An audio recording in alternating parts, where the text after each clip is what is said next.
Yeah. All right. Good morning and welcome back to Gaming with ADHD. It is time for Topics and Tangents. Today with Patrick Goodman, a veteran RPG writer. How do we? I think that's a good way to put it. I'm a freelance writer. I do almost everything within the RPG industry. So RPG writer is as good a thing as any. There we go. Freelance. That's a good. I like that one. So, anyways, so folks, we are going to be talking about all sorts of things related to the gaming industry. We're going to get to know Patrick because I just like getting to know people. It doesn't always have to be about promoting products. Come on, folks. But before we get started, do make sure you are subscribed to the channel. In fact, Patrick has his own YouTube channel. There's a link down below. He's trying to grow that. Make sure you jump over there, give him a follow as well. We'll make sure to remind you at the end also. But other than that, do all the other YouTube-y stuff. So anyways, Patrick, good morning. How you doing? I am doing just fine, Brian. How's things going that y'all's way? I am I'm conscious. I think I got like 5 hours of sleep today, so I'm doing great. You're doing pretty good. My young, I am in touch with the whole lacking sleep thing. Sometimes my youngest child has Down syndrome, and he thinks sleep is for the weak. So.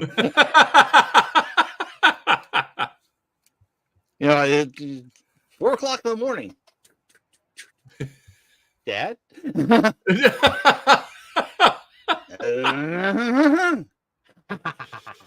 Yeah, that's go great. Yeah, that's got to. How old is he? He's 7. He's 7. Okay, yeah, that's got to be. Well, no, I know a lot of 7-year-olds who will just wake up at 4 a.m. and it's like, dude, he's been doing it most of his life. So this is not a recent. We're finally to the point of having him going down at a normal hour. Most of right. The time. There were times, when he was much younger, sleeps for a week. It's like, son, it's midnight. I love you. I don't know about you, but I got to get up in the morning. Right. I love you, but I'm about to end you. So the bed's right there. It's like, oh, thank God for liquid melatonin. That's like, that's fantastic. So, all right. So, like I said, I like to get to know people. Obviously, we're all gamers. We have all sorts of things that we can relate, and we'll kind of go back and forth. But all right. But so who are you? I mean, I met you on Bear's channel. And despite the fact that we've known each other for a whole 2 weeks. Right, but the crazy thing to me is you sort of cross over a bunch of paths that I'm on and have some similar friends. Weird, ain't it? Well, it's not that weird. I mean, let's be honest, the gaming industry, we're a niche. It's not the best word to use, but I like to use the term for the gaming industry that it's incestuous, because the designers, they're all over the place, and they might start this company. Yeah, it's most of us know each other, at least in passing. And... yeah, right. So, anyways, but so when I found out that there were all those crossovers, that's why I wanted to have you on and get to know you a little bit better, just because it's obviously it's stuff that I'm interested in, and you seemed like a cool guy on the show, so we'll go from there. So who is Patrick Goodman? Where did Patrick Goodman get started? Well,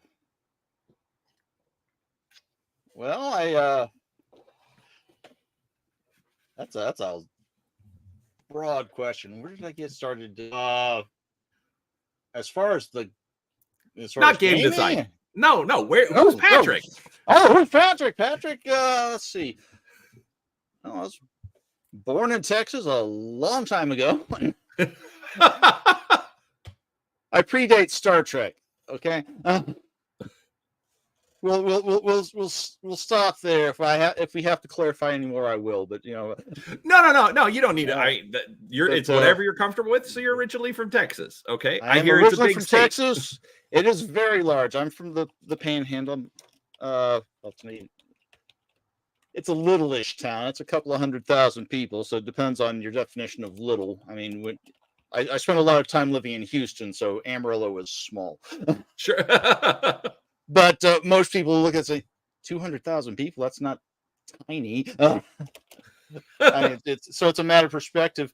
But Dad was in the Air Force. We moved around a lot, and then after the folks split up, wound up back in Texas, and I've pretty much been here ever since, except for my time in the Air Force. Okay. I had another I was going to say something else, but I saw a shiny object. So welcome to my world. I mean, my channel's called Gaming with ADHD for a reason. I figured as much. Yeah. All right. So grew up in Texas, moved around a bit because you're an Air Force brat. I am. I am the descendant of an Air Force brat. Grandfather was in the Air Force, and so my dad actually spent a lot of time in Japan. While he was growing up. So when would you say that you started getting into gaming? Into gaming? Because I'm assuming you didn't decide just like 4 years ago, hey, I'm going to jump in. I'm going to start writing these role-playing game things. Indeed not. No. Let's see.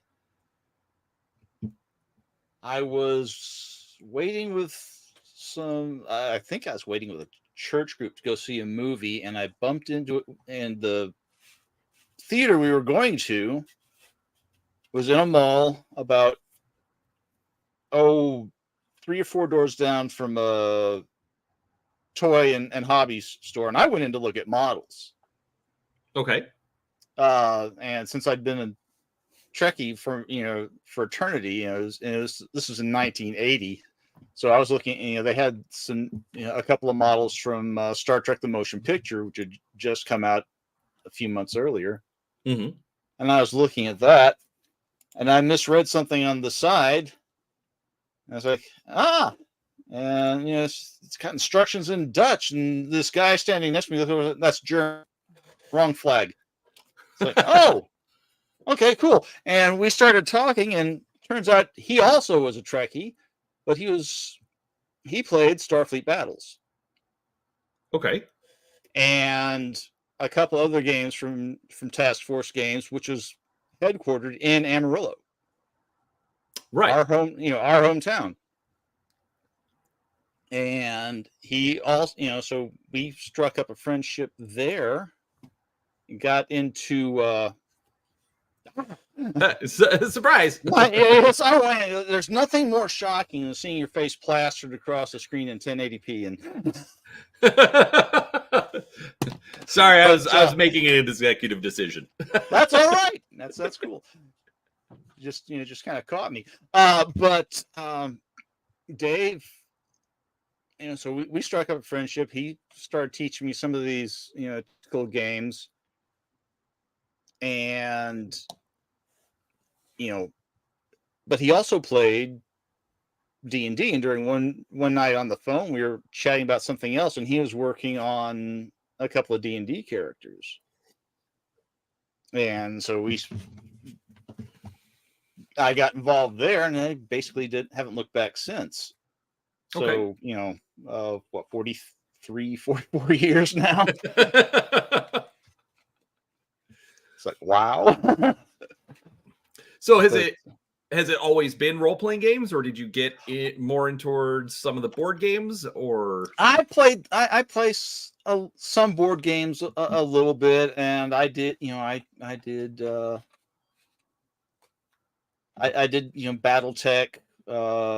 later on in high school and in the service. But for me, mostly it's been role-playing.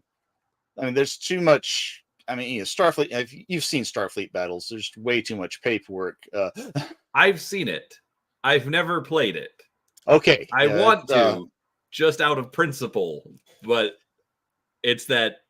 Do I make that leap? There's a learning curve, and I'm not even sure what the entry level product is anymore. Steve Cole and Amarillo Design Bureau. I really kind of stopped keeping track of things, afterwards, because like I said, and the website is not very convenient. It's not. They're nice people. I've met them all. They're great folks, but and Steve, God bless him, is really committed to his product and his IP and licensing and stuff. Sure. But it's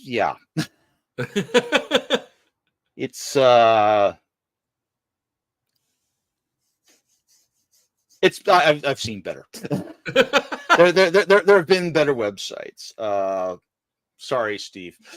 I think he'll forgive you, but that's fine. Probably, yeah. He's, like I say, great guy, but it was never, the tactical wargaming stuff was never really my thing. Okay. I liked the role playing, and I was, I played D&D for decades, but I almost immediately after that started poking around. It's like, there's got to be something, because I'm more of a science fiction guy than a fantasy guy. Mm-hmm. I was playing D&D because at the time it was the only thing around that I could find, and then I discovered Traveler and Gamma World, and so, oh wait, it's science fiction stuff. I kind of branched off from there, but someone said, hey, we need a we got a D&D game forming this weekend over at Ken's house. You want to? Sure. The more the merrier, right? So right. There actually is a game. I mean, geez, where have I heard that before? Well, when I was when we were in high school, it was a lot easier. Sure. This grown up stuff. Well, I'm just more referring like even nowadays, I think that's still kind of one of those issues. Like there are, like it's been, I mean, we're coming up literally on 50 years of D&D. Yes, we are. But at the end of the day, 50 years worth of game design, and it's still, you can find that D&D game anywhere, but you want to play Star Trek or Rifts or whatever, you either have to form the group yourself or get lucky. Get lucky and have the group that already exists. So I mean, we some of us it's been across several different game lines that I've dealt with. We all call, it's like there's a reason we call WotC the 800-pound gorilla. Yeah. And because they're everywhere. I mean, you can't get away from it, even when they make stupid mistakes. You can't necessarily get away. The 800-pound gorilla is still in Walmart. It's still at you can find it in Walmart and Target and everywhere. Where it's about the only thing you can find at Barnes and Noble. I almost said Walden Books. That's really going to date me. I'm not that far behind, apparently.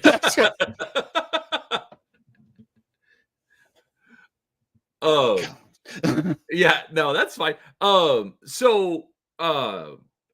So in high school, was it still pretty much just D&D, or did you actually get to play some of those older games? I got to play some other games because I happened to go to high school down in Houston. We had a broad selection. I mean, by that time, I still played a little bit of Traveler. But what I'd gone to by that point was Marvel Superheroes. Okay. The old TSR phase rip game, and we used the heck out of that. Because you can do anything with that game. But I was able to find other games. Some people wanted to play D&D, and if I had the time, I'd play D&D with them, and then the same guys in the D&D group would come over on Wednesday nights and play in my Marvel superheroes campaign. And so you said incestuous earlier, and it's like, it's not necessarily the best word, but if the shoe fits. I was gonna say it's not entirely inaccurate either. So it really, yeah, like I say, if the shoe fits, so what can you do?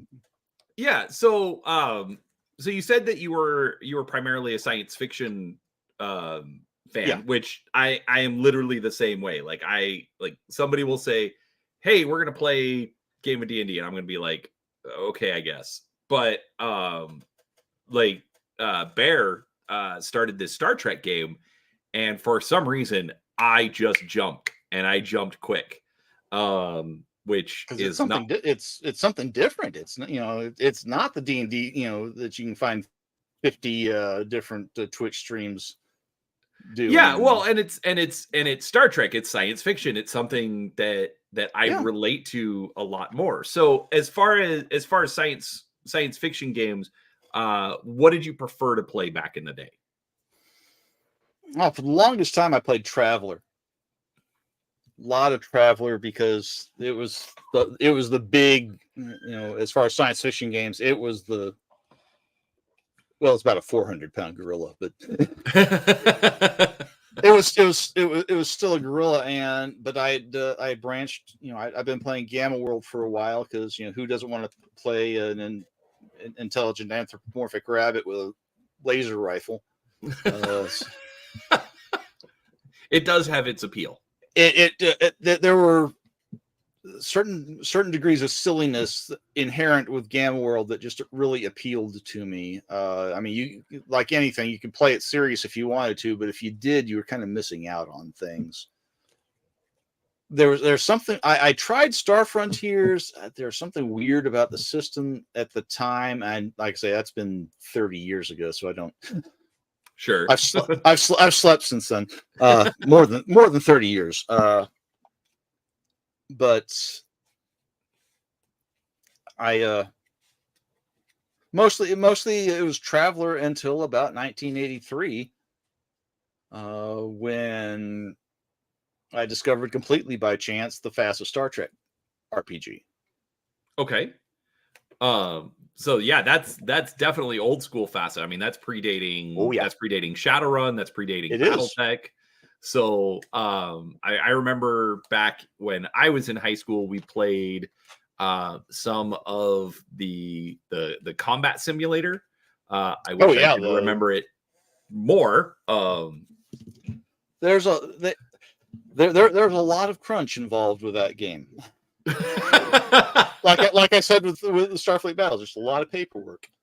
An early FOSSA tactical game has a lot of detail to it. You don't Who say. Who saw that coming, right? I know it's a surprise, and I hate to be the one to shatter that illusion for you, but yeah, no, but I mean, but that was one of the things that like, especially at the time, I mean, I think, well, actually, no, by the time high school did come around, Next Generation was definitely a thing. But we'd seen the old Star Trek shows, all the Star Trek movies. So being, having something that you could tie in and actually play and have the starship combat, I mean, that was one of the things that drew me to it. I never ended up picking up any of the books, but I had friends that have it and absolutely loved playing that one.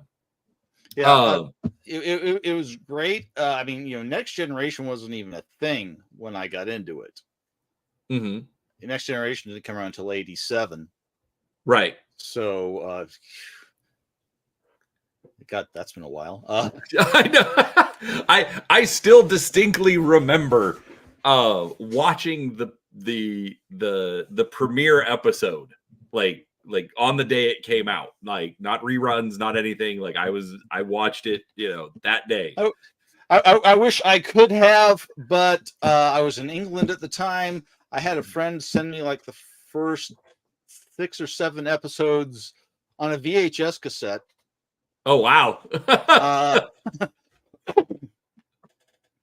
And it's like, oh, okay, this is, it's like, it's very pretty, but there's, it took a little while to grow on me.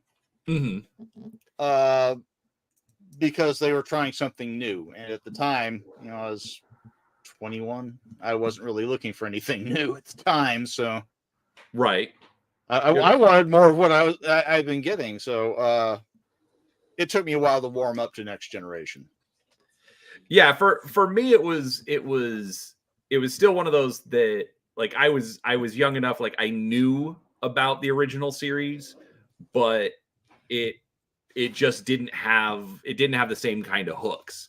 But it was something brand new. As I've gone back and looked at it since, okay, yeah, the early episodes, like, basically when the uniforms didn't have colors, that's when I kind of look at it that wasn't so great.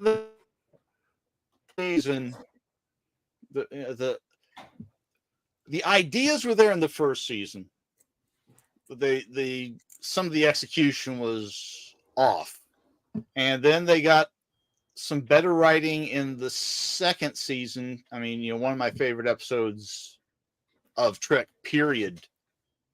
And that's 13 movies, 11 series, over 1,000 hours, is Measure of a Man. Okay.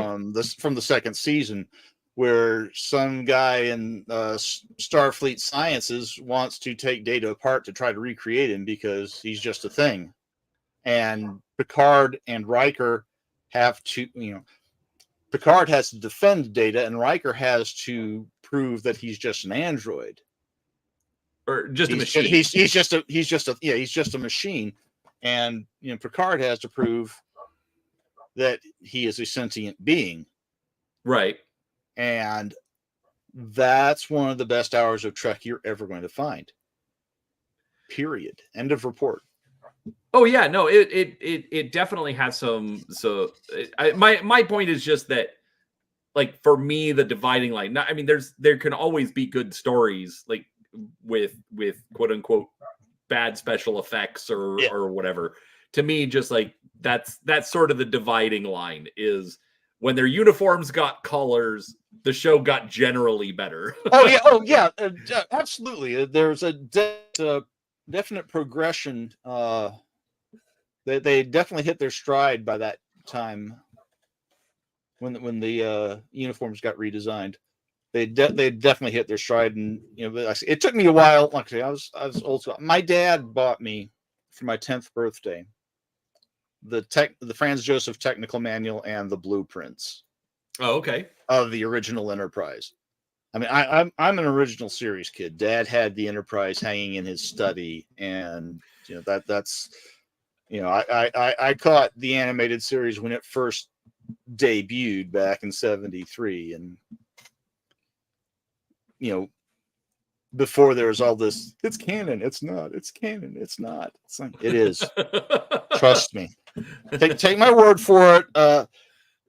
Gene cash the check and let it get on screen. It's like he can disavow it all he wanted to. It didn't actually matter. He didn't own it. Sure. And that's a separate issue you can get into later if you want to. But I was original series. It took Next Generation a while to grow on me. I really started to appreciate 24th century stuff when DS9 came out. Okay. Because by that time I was back in the States, and by that point you'd figure they'd had figured out how to iron out some of the rough spots in the first season, and you'd have been wrong. I don't think any television shows figured that out. They got there a lot quicker than Next Generation did. And they managed to keep the quality a lot higher on DS9. And that's probably some of the best Trek from that era. I was never a huge Voyager fan, but yeah, and then there's Enterprise. Well, and we'll get into more of that. But let's backtrack a little bit. So you got into Star Trek gaming when it came out in '83. Have you always been gaming since then, or have you had your on and off spurts? I've had some on and off spurts. I played FASA for years. I played it in the Air Force. After the Air Force, and when Last Unicorn Trek started coming out, I thought, okay, we'll give this a shot. But I could never get a group together. I had almost all the books. I had many of them, not all, but many. I had almost all of them at one point or another, and I kept trying to get a group together to see how it actually played, and I was never able to find out how it actually played because I could never get a group together at the time. Mm-hmm. And by the time I discovered some of the, and this was, mostly pre-internet. The internet had just started to become a prominent thing, and you could see that in some of the Last Unicorn books, because they'd have, little sidebars about, web only extras for the books. yeah, I remember that. And I also remember that was really early internet, just because that was the first time for me I'd found forums and chat rooms, and I didn't care about anything else, but this Trek game, yeah, I'll jump into to chat stuff for this. So yeah, that's how I met Bear. We were both on the same Star Trek. So you've known Bear since TrekRPG.net? Yeah. Oh wow. 20 some odd years. Yeah. Oh, I assumed that you just met him recently. When... Oh no, we've known each other.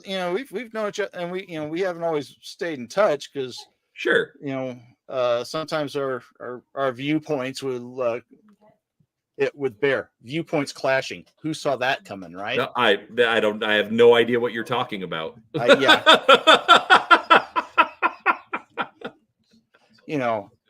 He's a great guy. He's really smart, very creative, and him to be aggressive as all get out. So it's just Bear. We love him anyways. Yeah, after a while you get used to it, and you just deal. And I mean that's anybody. Let's be honest. I know I have my annoyances. At any moment, I have a feeling my wife is going to start banging pots and pans, just out of principle. I don't think she even heard that. Getting the cat? No. It's right there. Slowly. My wife is trying to adopt a stray cat. And your son. I fed him cheese. I keep my streams professional, if you couldn't tell. Awesome. Anyways, the stringent quality control, it stands out, man. I know exactly. It's what we're known for around here. So you've seen my videos, I have. I watched them. They're fun. So Last Unicorn, you bought it, never got to play. I bought it, never got to play.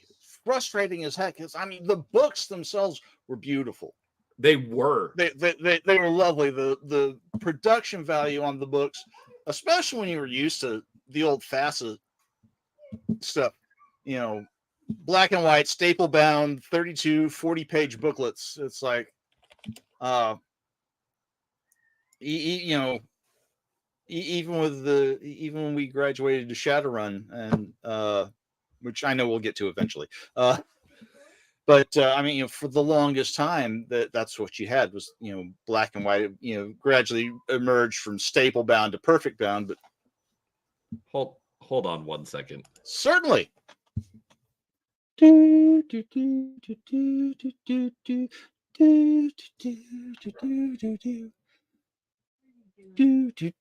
on hold.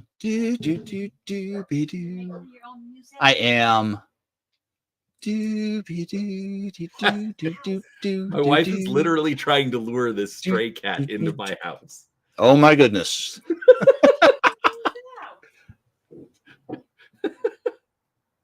She's been asking for a cat for like months now.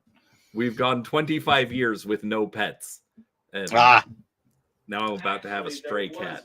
We went for a while without pets, and then we rescued a dog last year, and then we rescued another dog this year, and at least one of them we're pretty sure would try to eat a cat. Yeah, and which is sad because my wife really wants a cat. She's much more of a cat person than a dog person. I'm both. One of my exes That too. knew I was a dog person and thought because of that I didn't like cats. So she, being the annoying ex that she was, I haven't seen her in 20 years, so I don't know if she still is, but she went and, one day I get this text to work. Wait, by the way, on your way home, can you get a litter box and some kitty chow and a dish? Sure. Because she was trying to get my goat with getting this cat. And, I hate to be the one to break this to anybody, but the cat liked me better. See, this did nothing for my relationship with she who shall not be named. The funny thing is like, and my wife keeps trying to use that as an argument for why we should get the cat, is that it would then like me more. And I'm like, but I don't want it to like me more. Anyways, this chat has completely gone off the rails, clearly. ADHD, look, all these shiny objects. Oh, gosh dang it. Anyhow, so Oops. was that when was the last Unicorn era, was that when you started getting involved with the writing and the creating part, or were you still just a player at the time? I was as far as Star Trek is concerned, that was a just a player, but at the same time, I mean, I was in a regular Shadowrun group, and third edition had just come out. Okay. So we were doing third edition, and I was writing to Mike Mulvihill, the line developer, with ideas and just generally trying to feel for things, because I'd played a lot of first and second edition Shadowrun, but there's a long layoff when I moved from Houston. I'd gone back to Houston when I got out of the Air Force, and I stayed there for a while, and then I moved back to Amarillo.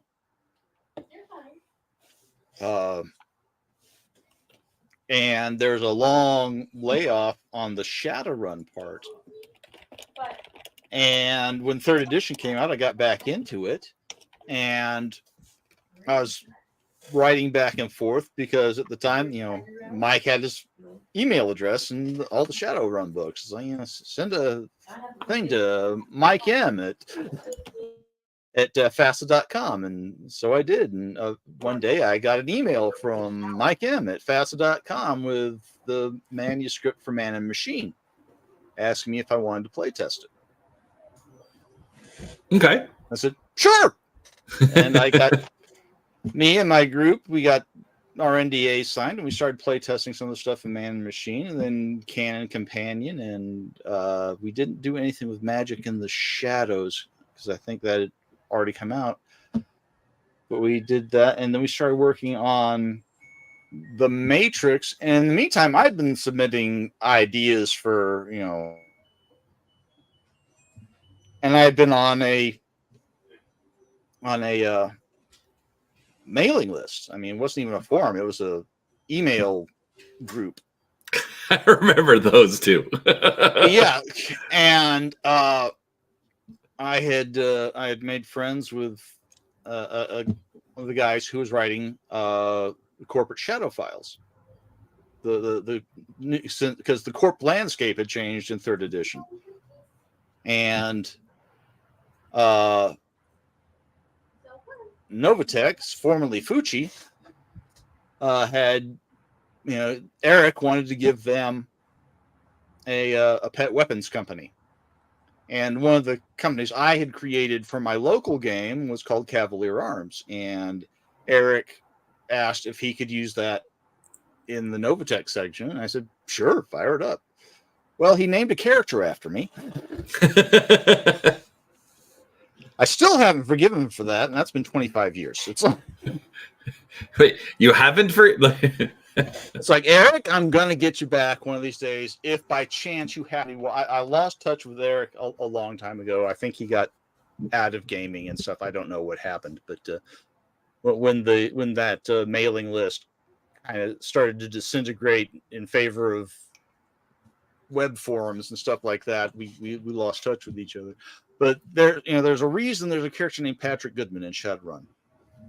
I'll be honest, I had no idea. It was not my idea. Why? It was very well, but I had started. Okay, I've got this company in there. I'm going to start submitting weapons that this company produces and see if Mike uses any of them. He said, "Well, I don't want to use this, but could you write me a few things for this book and this book and this book? We're getting ready to put out one of the first of the Target books, which is a kind of a specialized look at certain locales. Right. They had Target UCAS, which is like three cities in UCAS, and they had a couple others. Well, this is Target Matrix. So I wound up writing the Lone Star host for Target Matrix, and I wrote I came up with a group from Texas, because Texas is woefully underrepresented in Shadowrun, in my opinion. There's a lot of places unrepresented in Shadowrun. Oh, don't even get me started. There's a reason Target Awakened Lands exists, and that's because a bunch of friends of mine thought Australia was underrepresented. But so I wound up writing a few things for Target Matrix that got published. Like I said, the Azzy Watch, Data Haven, and I think there are a couple other little things in there, and the Lone Star Matrix host. And that was my first professional sale, and that was in '99. Okay. So I started writing things for Mike for Shadowrun. At about the same time, I was having trouble finding a group for Star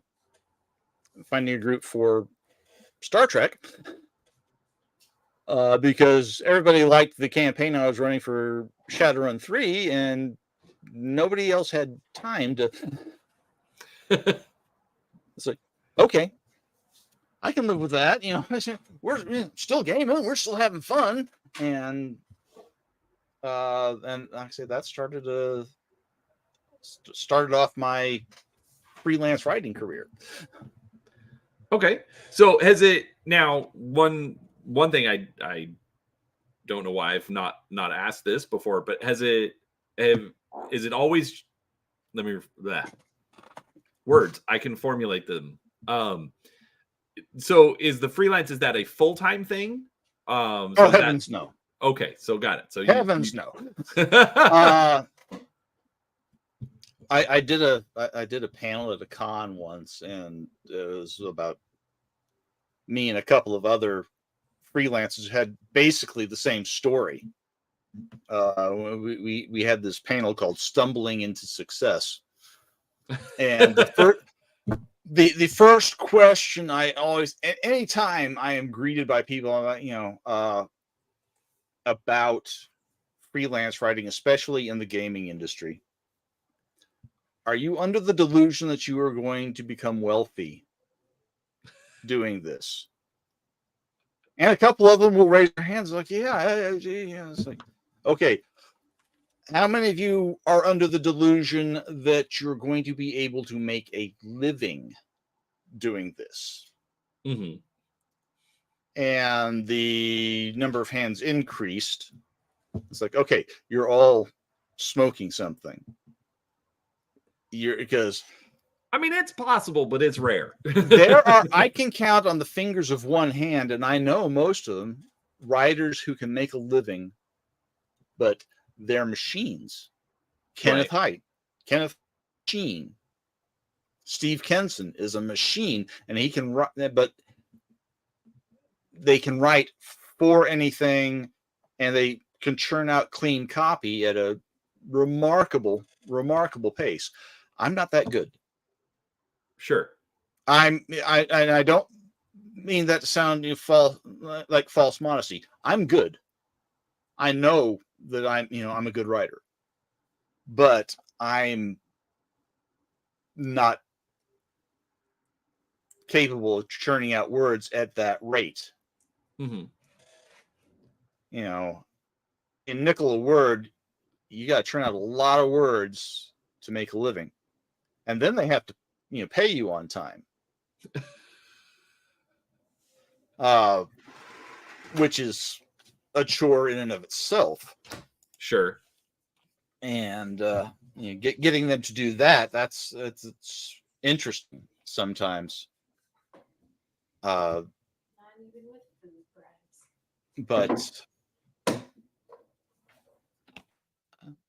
I had a thread.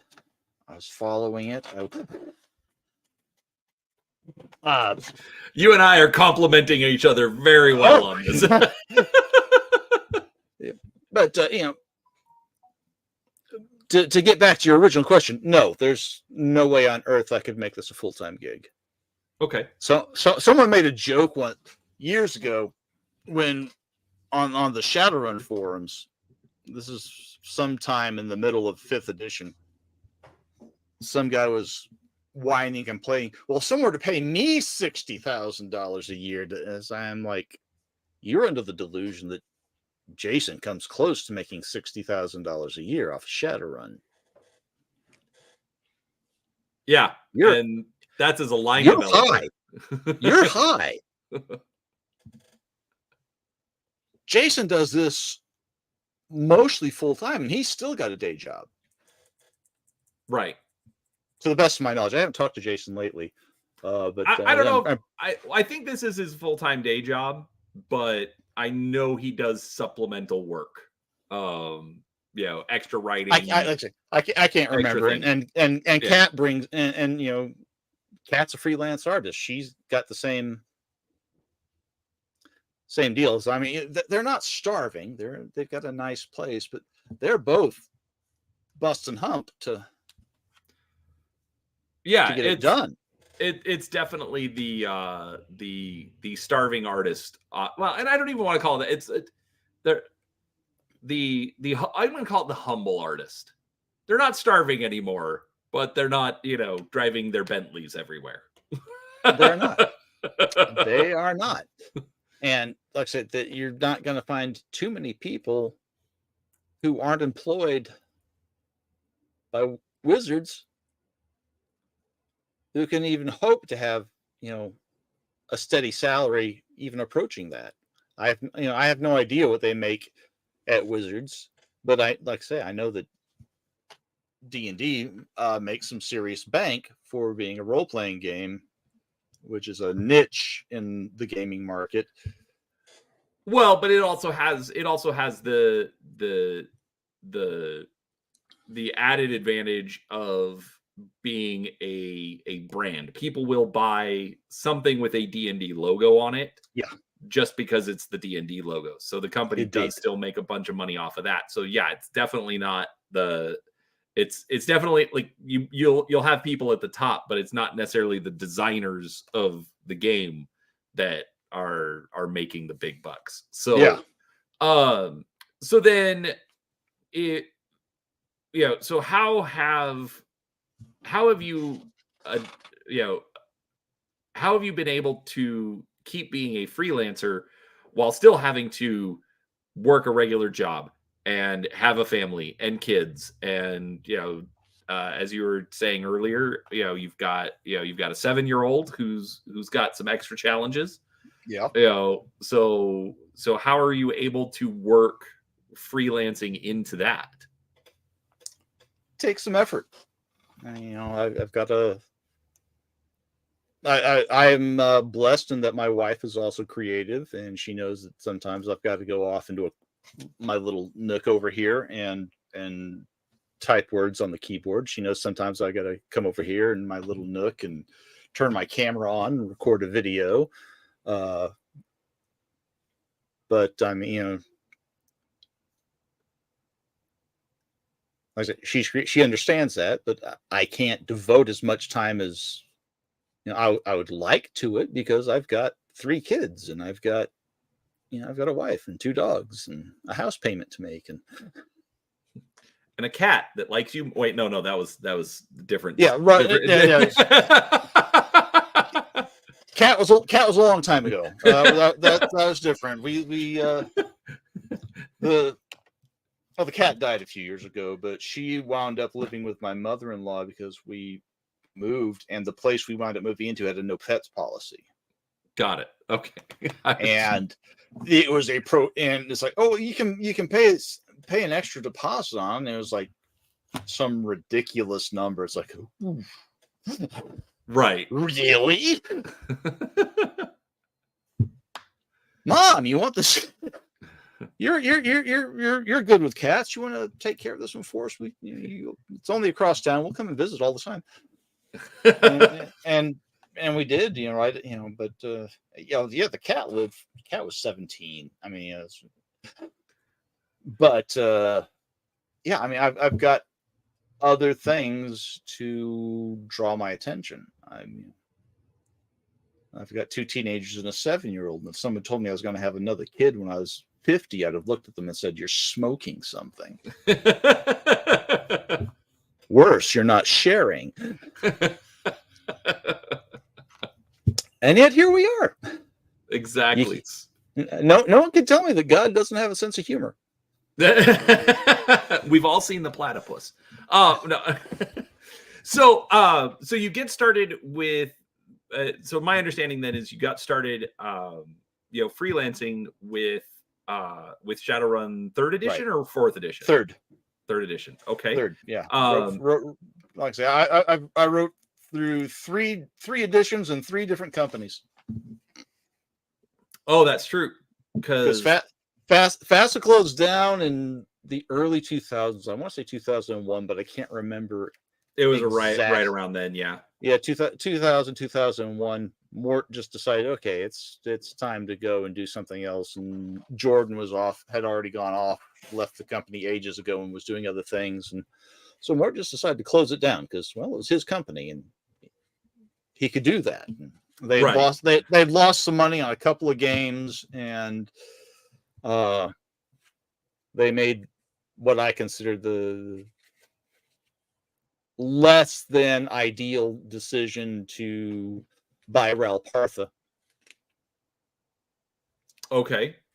And that kind of, wound, eventually they recovered, but by that time I think it's a little too late.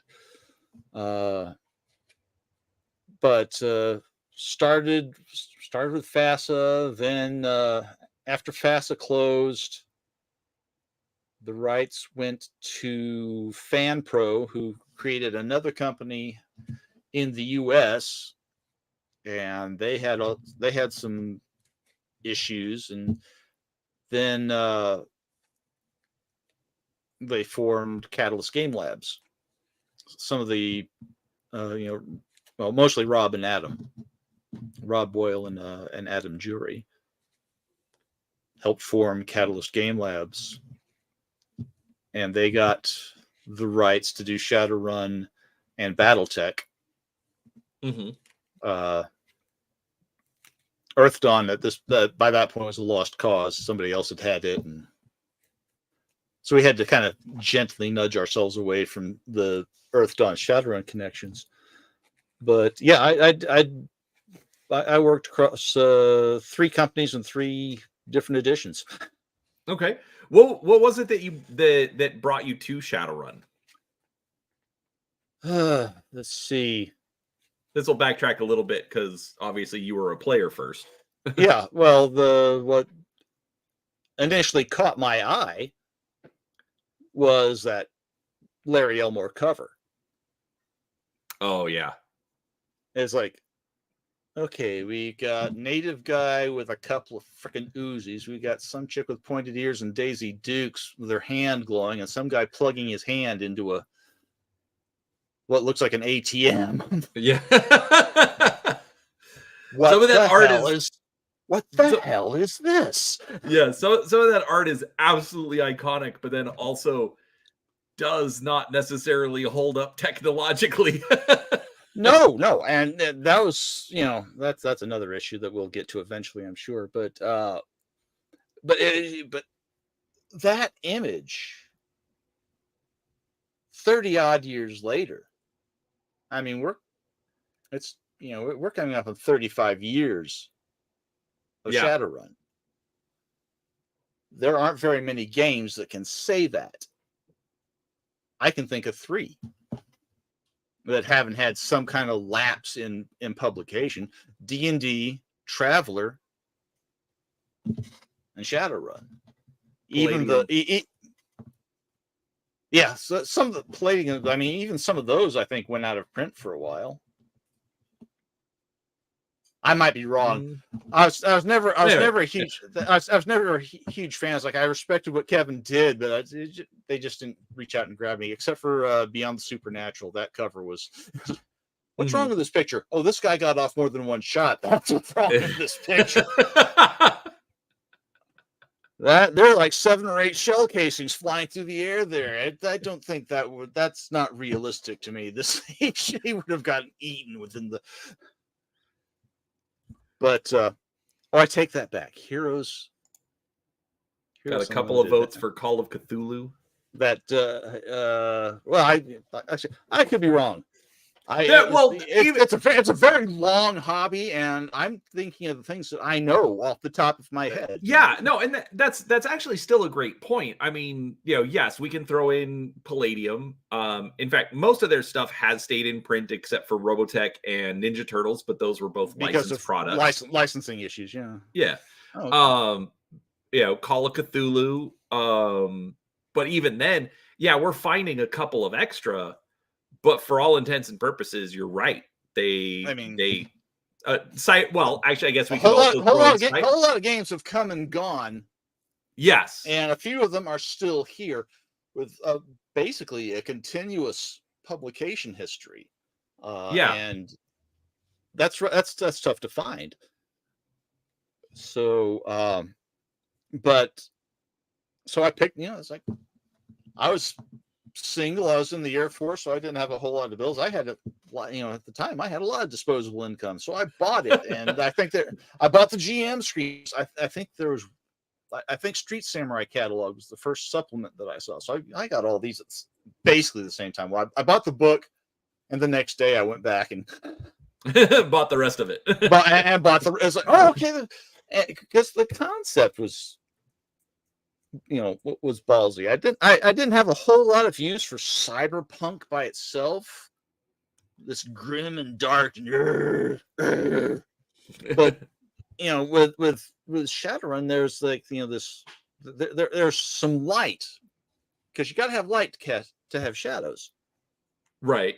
And the player characters were kind of this was before the shift to cold hard professionals making our living doing corporate. We're in the early days, you were freedom fighters, essentially. Mm-hmm. And then you had all so you had all the nifty cybernetic gizmos and RoboCop guns and this, that, and the other thing. And then he threw magic into the mix. It's like, well, this is messed up. I want more.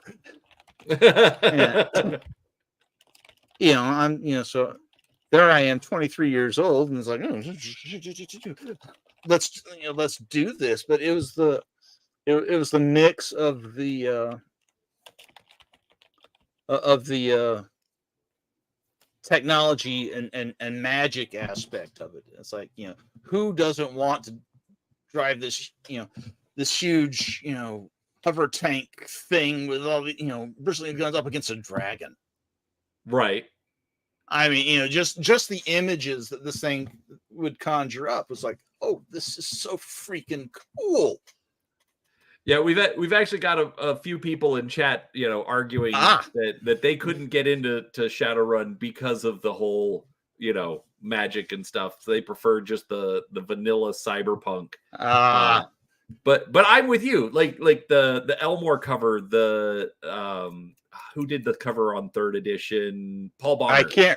Paul Bonner. Okay, yeah, I think it's Paul, but I think it's Paul Bonner. I mean, it's the same guy that did the Mutant Chronicles art. And yeah, that 3rd edition cover was fantastic. Yeah, and I mean I think you're right where cyberpunk tends to stick to just the dark and the gritty, and the corporate elites have kept you all down and there's nothing you can do about it. Whereas Shadowrun, I agree with you, it's got a bit more of that hopeful flavor to it, which I think is what drags me to a game as well.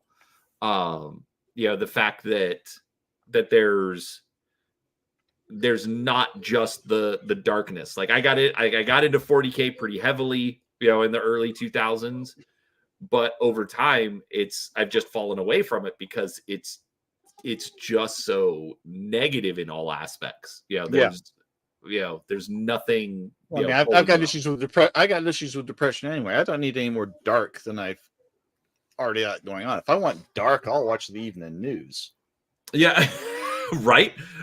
Which I do actually want to come back to that because of something you said later. But I want to talk a little bit more about what you did with Shadowrun.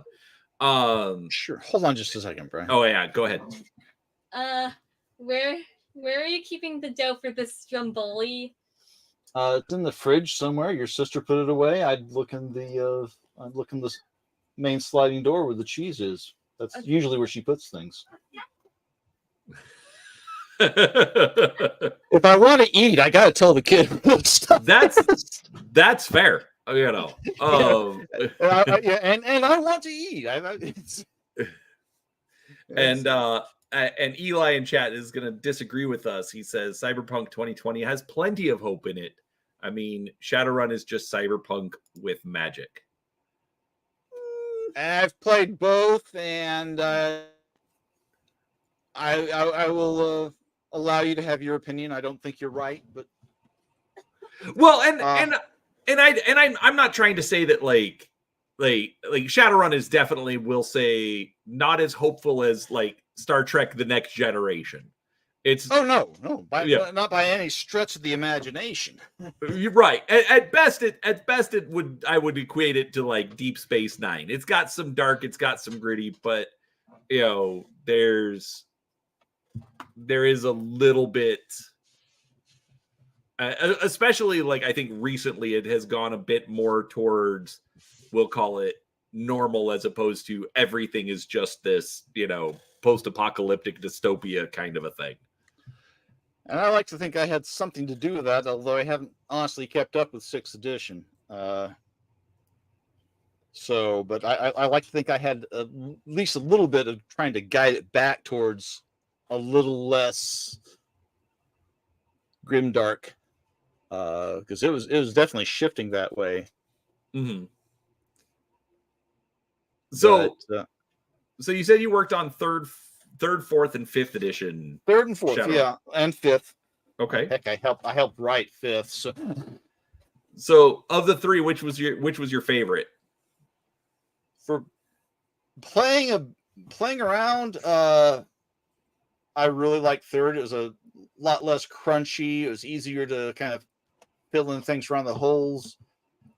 I did not particularly care for the transition to 4th, for a variety of reasons, but it's like it really started getting as a gamer too crunchy for me. It's too hard to keep up with things. It took you forever to generate a character, even if you had somebody's with decent software out there. There were bugs in it, and it just took so long to create a character. You could get a useful character in third in 30, 45 minutes. Right. I know this because when I first started running third, we had a care gen session, and I think we had like an hour because it wasn't a tournament slot per se, but one of the local bookstores was having a game night kind of thing. Mm-hmm. And I volunteered to run a game of third, and it took them about 45 minutes to come up with characters. So I take that back. 4 editions if you count Anarchy as a separate edition. Okay, I'll give you that one. Which I also helped write. I was very proud of that particular little book, because it's still crunchier than it possibly needs to be, but it was a lot more. By that time, I was, when I was younger, I didn't mind all the crunch. As I've gotten older, I'm much more into the story. I'm much more about narrative elements than constant dice rolling. Sure. Hold on just a second.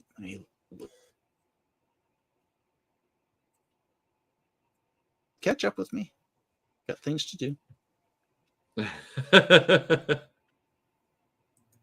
And the internet is not gonna do it.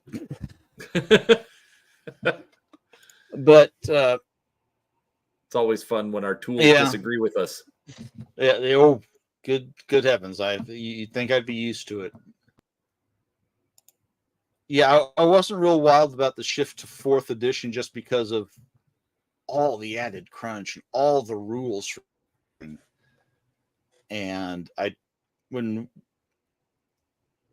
had kind of a writing layoff with that because I didn't agree with it, but I got an email saying, "Hey, I know you've been talking a lot about the infected and all. You wouldn't be interested in writing some stuff for them, would you?" Well, sure, I'll do. There's a lot of things I'll write about for money. So I kind of got drawn back into writing for 4th edition. But at that point, instead of writing all the stuff about Texas that I wanted to write that I could never get approved, I was writing about vampires and ghouls and all sorts of other fun stuff. But that was fun. Okay. I wound up getting to write a lot about that and got to shape a lot of the lore in the game, and I was very proud of a lot of the things that came out of that, even if it dragged me a direction that I didn't particularly want to go. But that actually makes me think of a question. So you're being asked to write stuff that you don't.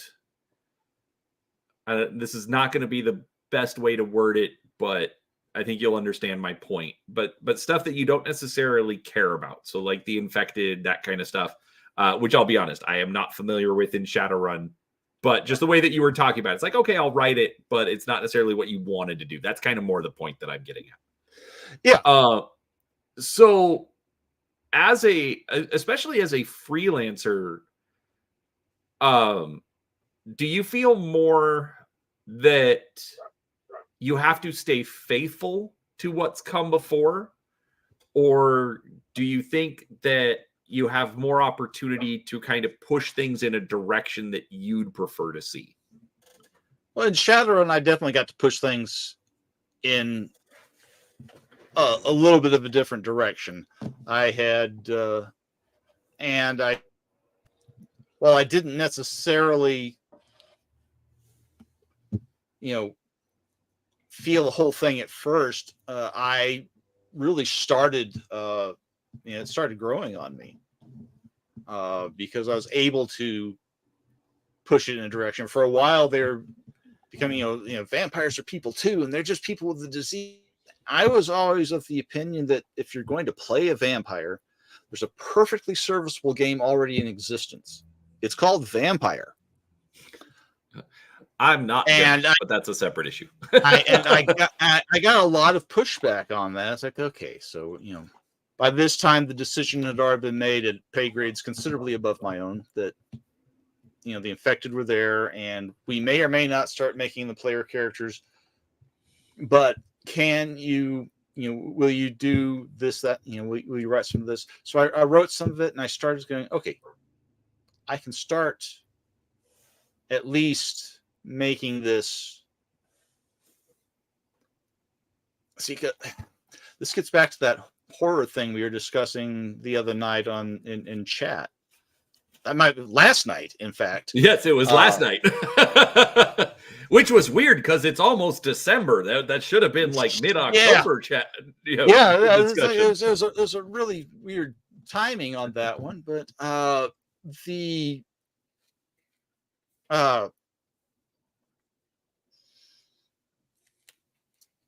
it'll come back to me. It's looping around. Totally allowed on this channel. I don't. I wasn't always really big into the sympathy. I don't have a lot of sympathy for the devil, if I may. You don't want to play the monster. If I may invoke the Rolling Stones for a moment, I don't have a whole lot of sympathy for the devil, and I don't want to play the monster. I don't understand the appeal of playing the monster. And I've tried. I tried to play vampire, and it's like, oh God. This is all depressing politics and murder and, oh, terrible angst, woe is me, I am a monster, which is depressing as hell. And I don't particularly enjoy the depressing aspects of that. So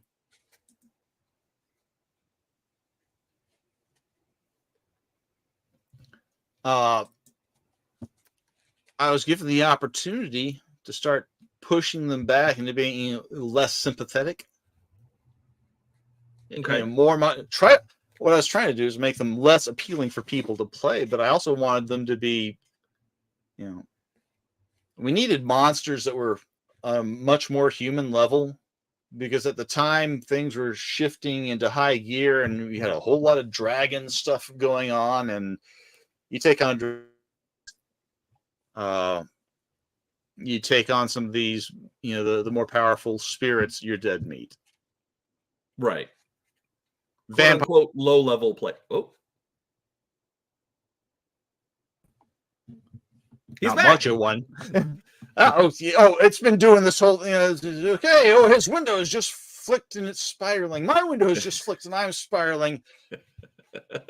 Hey, I don't know whose issue it is. I'm going to blame my provider right now because I've been having trouble with them for the last couple of days. But I don't necessarily want to be that guy, but I definitely think it's your provider. That's one advantage of StreamYard, is that it'll bring you in and then StreamYard sends out. So it's not coming directly to my computer.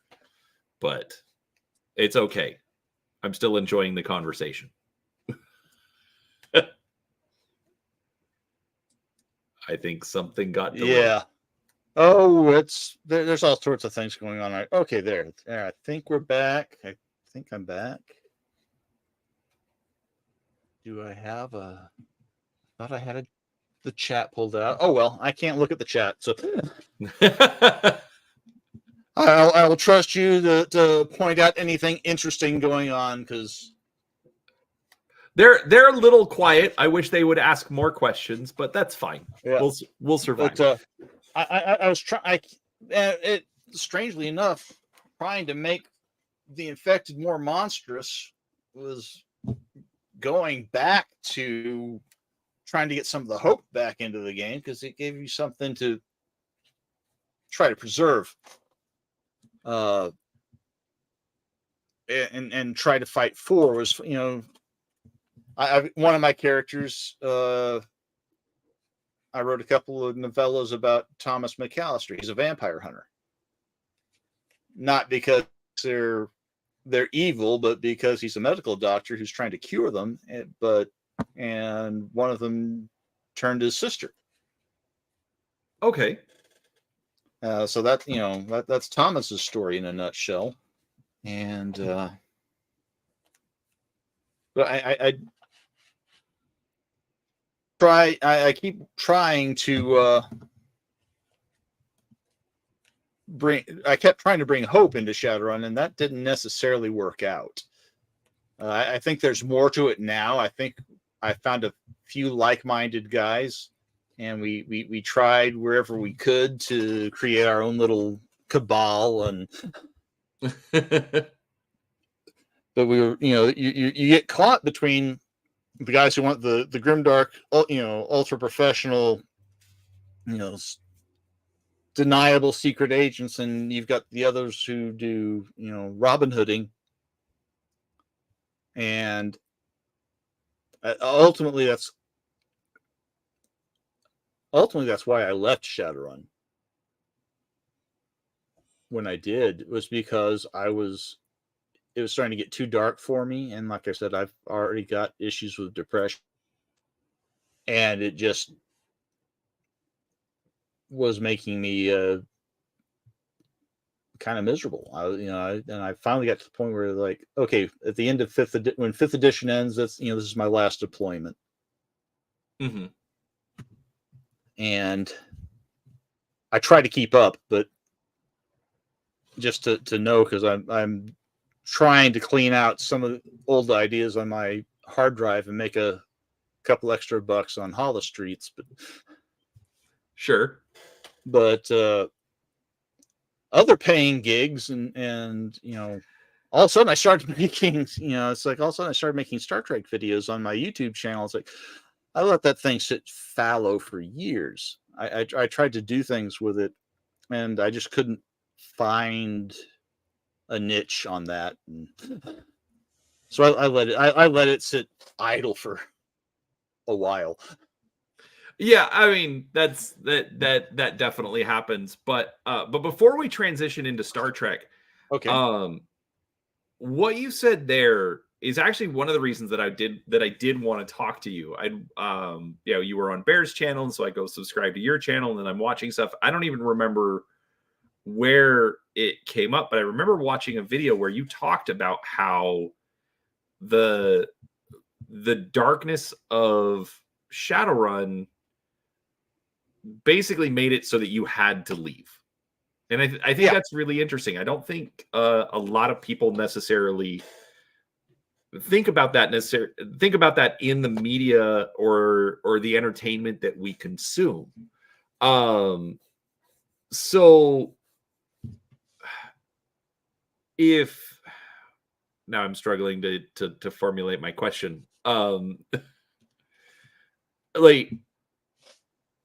So what was it about Shadowrun, if you don't mind talking about it? I realize talking about depression and all those kinds of things can be a problem, but if you're whatever you're comfortable with, what is it about Shadowrun you think that caused the depression, we'll say, to increase or kind of spike?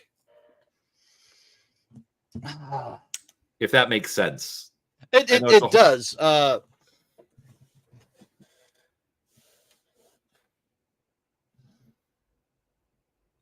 And that's a good question. The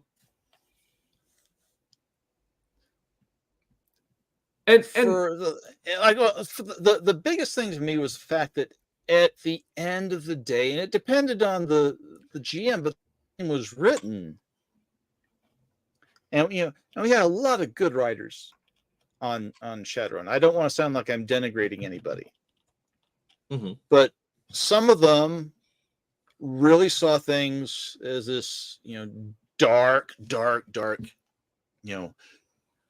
The player characters have no chance of affecting change at any but the very, very lowest levels. you might be able to help a neighborhood, but you have no hope of ever, doing more than a couple of city blocks, making them a little happier for a little while before the corp comes in and starts grinding you under the heel. Mm-hmm. And we had all sorts of dark plots. I started writing for Shadowrun just not too long after the assassination of Dunkelzahn. When he was elected president of the UCAS, he was almost immediately assassinated, and things just kept spiraling in. But Steve Kenson wrote Dunkelzahn's Will, the portfolio of a dragon, and there's all this stuff about hope and striving for doing things better, and you just didn't, as the years went by, people kept trying to cram it down and get back to this dark oligarchy of all the megacorps, and everything else is powerless. And we get enough of that in real life. I mean, look at our political situation today worldwide. And I just got to the point where I didn't want to,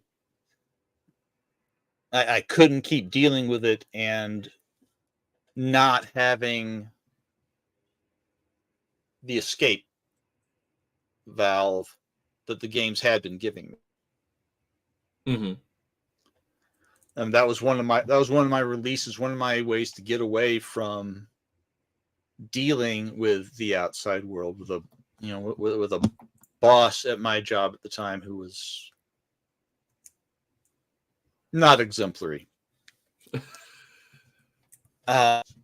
Very diplomatic of you. I do my best.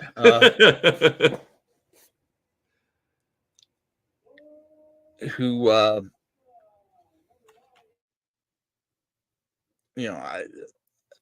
suddenly, and I was writing in this world, and I was playing 5th editions some, and it just kept getting dark, and the stuff that a lot of us were trying to do to kind of lighten, to kind of balance that, was getting overshadowed. You'll pardon the term. By well done. I wish I had another word, but no, I get it. In the context of our discussion, I wish I had another word. But at the moment, I don't. We'll finish this, and an hour after we sign off on this, I'll probably log into the comments section somewhere. The word I was looking for was if I remember it that long, but it just got. I didn't have any place to go. And Star Trek, I was just starting to write for Star Trek. Okay. And there was a dream come true too. Because like I say, I've lifelong, so the opportunity to actually write and contribute to this new incarnation of the game, and getting involved with that was kind of weird, because I sent them all my I had started a fan site when Decipher Trek was still a going concern. Just accumulating all this stuff that people had done for Decipher, and when they started putting out the call for writers for Star Trek Adventures, I sent them links to all this. I had a few people give me recommendations, and they came back. This is all great stuff, but have you ever been published? Oh, Well, yes, and let me let me throw all these Shadowrun credentials at you. Oh, okay, you happen to, yeah, well, can you write this, that, and the other thing? I was like, I'd be happy to. I would be delighted. But I have a feeling we're fixing to pivot into the same way. But to get back to your question, the bit with the depression and Shadowrun, there's just no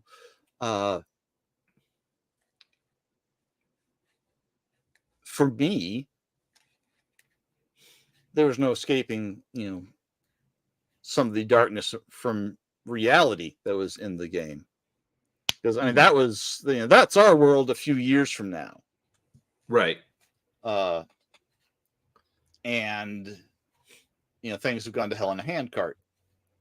Whereas with Trek, things go in the handcart later this century, but we climb out of it.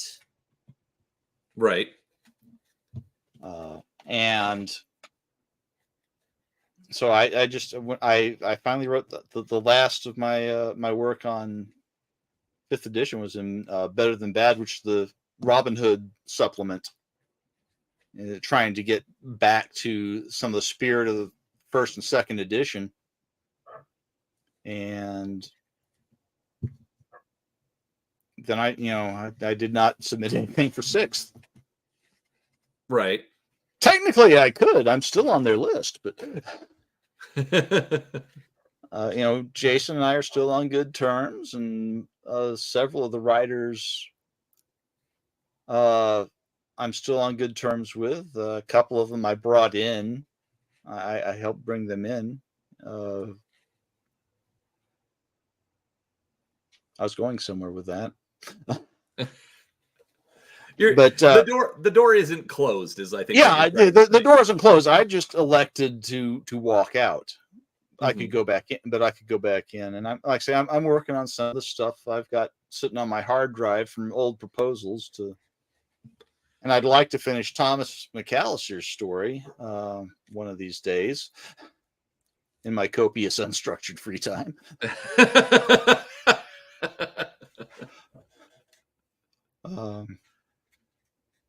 But yeah, it just got to be too real. Okay. So if that makes sense. No, it does. And I mean, I think it's kind of interesting because there's a lot of the talk, just in the role-playing spheres anyways about, sometimes, players using RPGs as their therapy.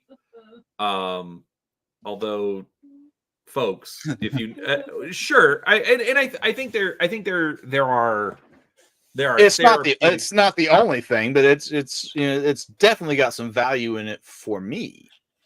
Right. I'm just trying to avoid saying, yes, use this in place of professionals. Oh, heavens no. Yeah. So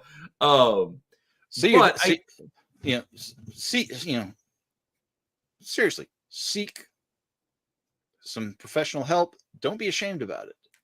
It took me years to figure that out. Yeah, absolutely. But I mean, I think that is also one of the things that people do need to consider is not just, could the game help me, but maybe is the game part of the problem? And I think the fact that you noticed that and decided, okay, even though I'm not going to shut the door on Shadowrun, at least for a while, I have to step away because it's not doing good things for me. Right. And I just thought that was really a really interesting, statement. Indirect statement, we'll say, to make, considering how the conversation normally goes. So that, like I said, I just found that very interesting that you would talk about that and bring that out, because I am a fan of Shadowrun, but I hadn't really considered it that way, that there can't, like, even though yeah, we are saying, okay, yeah, we think Shadowrun has a little bit more hope than Cyberpunk. Even then, it's still layered in a bunch of darkness that that may not necessarily be good for people. So, so then, like as far as Star Trek Adventures goes, yeah, we'll talk about getting out of the dark and moving towards the light that is Star Indeed. Trek. No.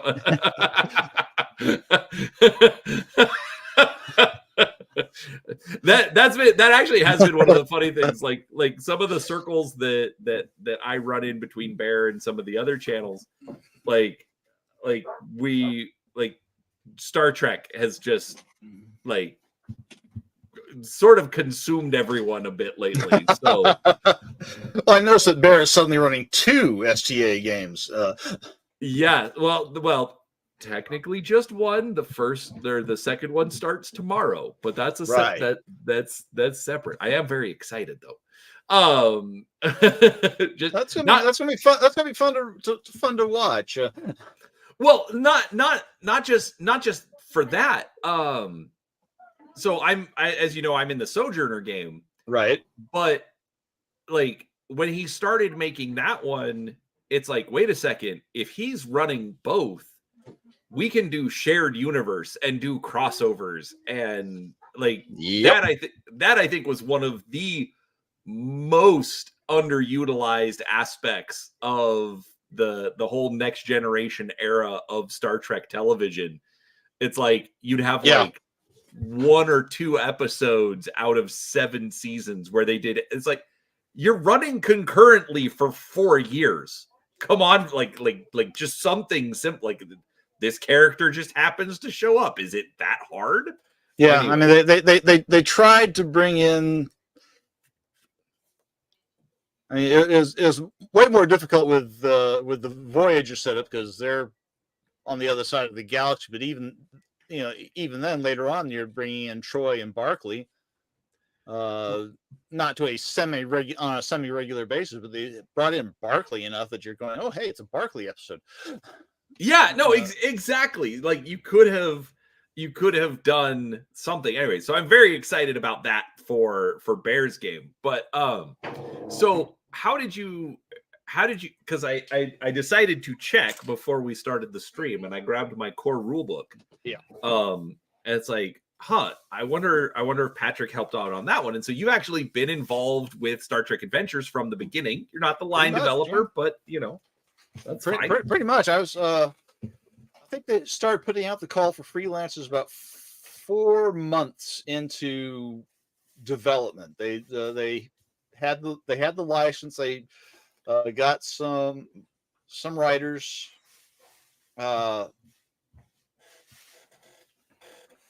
Nathan Dowdell started working on the system almost immediately, and they were coming up with kind of the overarching approach. Do we make it just the worst thing that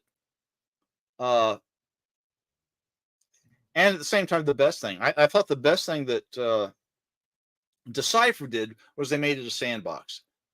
One thing, it's all eras. You could run anything from Enterprise up to Voyager because that's what we had at the time.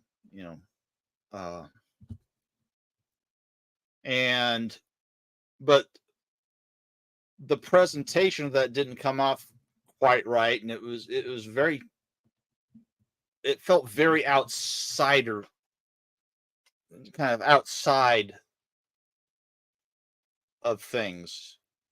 Whereas what Modipius has been trying to do is kind of make it feel much more in universe. So you get things like the L cards layout in that core rule book. You get a default setting in the 2370s because that captures pretty much everything. But the rules don't care what year you're in. That's just a skin. You can play Enterprise. You can play before Enterprise. You can play the 32nd century now. Now that we got a license for Discovery, you could play it even before we got the license for Discovery. But now there's some support. hither and yon. But so they began working with that, and they happened to, one of the guys that they hired on fairly early was Jim Johnson, who happened to have been published in the Strange New Worlds anthology competition a couple of times, and he knew a bunch of other writers. He knew Dayton Ward and a couple of the other Star Trek novelists, and they all, and Scott Pearson, who's the canon editor for the game. He's the one who gets the manuscript and says, okay, this didn't happen, and and they came up with the Shackleton Expanse. And it's about that time they started working on that, and that's when they started putting out the call for more freelancers, because that's when they starting to write the fiction portions of the book, and that's where I came in. Now, I wrote the 23rd century portion of that book because that was the area I was most comfortable with at the time. If we'd had more time, we were going to try to include some Enterprise stuff, but we started running out of time. Sure. We started, it's like, oh, wow, a time crunch. We're supposed to have this out by Gen Con in 17. Oh, well, we better. Right? We better get off our butts and, because a lot of people don't seem to realize the amount of time that is involved in putting one of these, a core book together. Supplements, they take some time too, but putting a core rule book together and getting the play testing done and all the stuff that entails, I mean, that's a year and a half of time of doing that. And, but yeah, I've been involved pretty much, my schedule permitting for the whole time. Okay. There's been a lot more lately. Early on, I didn't have the time because of a variety of things, but I got to write in the core book. I got to write some of the early crew packs. I got to write some stuff for the Klingon core book. But there's a lot of stuff that I can't talk about because of NDA that's coming up. But I've been writing a lot more. That's good. So, what was it that made you want to get involved with the Star Trek game, anyways? What, combining my two favorite pastimes? Okay, that's why fair. would I? Why? It's like, oh wow! The chance to become involved, just to say, even at, it's not alpha canon. Some of it's beta canon. Even at the gamma canon, there's such a thing as gamma canon. I've discovered. I've but not to heard be able of that. to be able to say, I got to write for Star Trek. After I'm 57 years old. I literally grew up. I don't remember when Star Trek was not involved in my life in some shape, form, or fashion. Right. And I have been, gaming since 1980. And just the ability to finally be in a position. I started, sending inquiries and stuff to Decipher before they collapsed. Word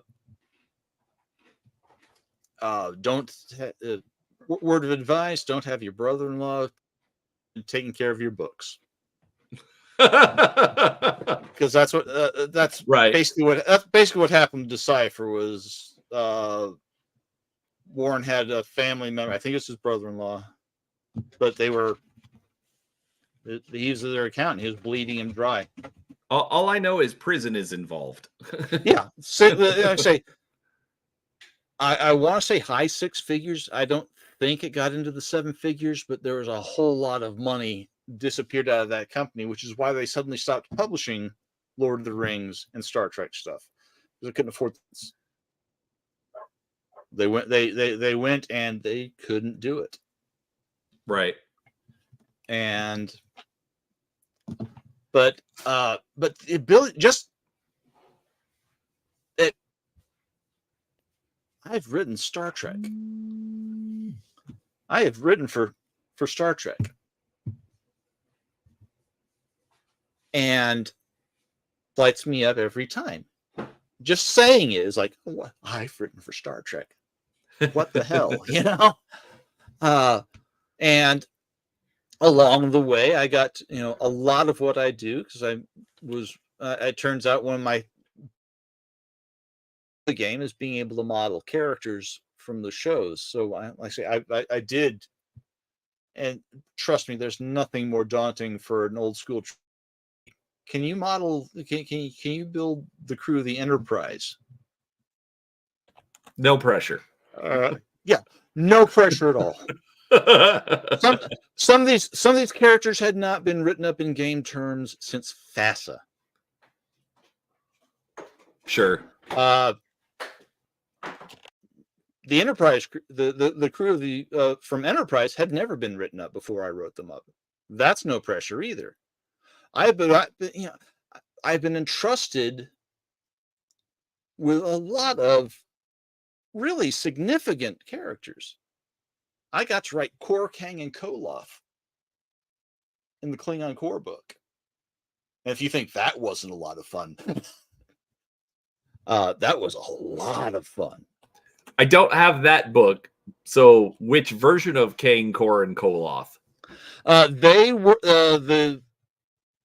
the bios were all the way up, and their entire careers. The stats at their height in the 2260s in the TOS era. So the Kang you saw in Day of the Dove, the Kor you saw in Errand of Mercy, the Arn Darvin that you saw in Trouble with Tribbles, the Koloth you saw in Trouble with Tribbles. I mean, I got to write them at the peak of their power. I got to write, lore about how they met and how long they've known each other. I mean, these are characters that have known each other for 100+ years. They all faced Kirk and they all died in Deep Space Nine. 100+ years later. You think that wasn't fun coming up with some of this stuff? Well, and especially because it's a bit of lore that will probably never really be touched on again. And so even though it may not necessarily be alpha continuity, it's as close as anyone is ever going to get. And yeah, you get that little bit of I got that, but I say it and I mean it. It was, it wasn't. I was trusted with doing that because absolutely. I mean, I'm gonna let you know a secret. There's not a character in Star Trek in 57 years.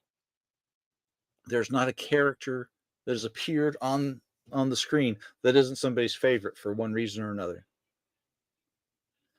They may have had 3 lines in one of the movies, and for whatever reason, that character resonated with somebody.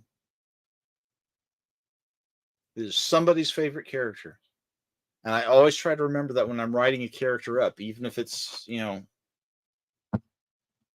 if it's a minor character that appeared with 3 lines in one episode of Enterprise. Because somebody thought they were, the best thing that ever came out of this franchise in all those years. And who am I to say they're wrong? Well, and I think that's a really interesting perspective. That I had never considered. And I looking at different properties, different ways that how do I want to put this? The pots and pans have begun. Oh. I'm doing my best with the mute button. Boom chakalaka. but I hadn't really considered that when you think about those characters. You know, and I think it is one thing that, like, as we see like new properties or properties that try to expand on, you know, on different aspects, you know, we'll see that character and we're excited for new stories about them. But then it's that quote unquote danger of, you know, is it going to match up to what I want? Is it, you know, so how is it? So what is your approach then to those characters? What is it that you do to make sure that you're, or what is it that you do to try and avoid disappointing the fans?